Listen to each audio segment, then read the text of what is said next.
जाऊंगी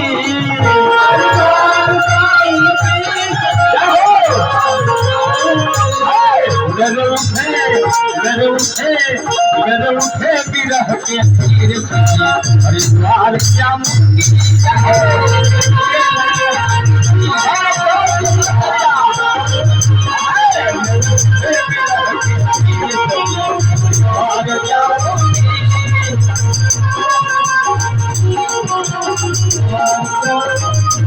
हरिद्वार जाऊंगी सच्ची भोले के न जाऊंगी हरिद्वार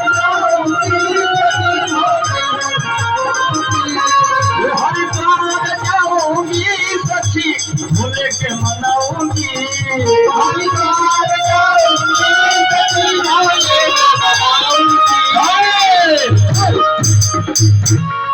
देखिए सखी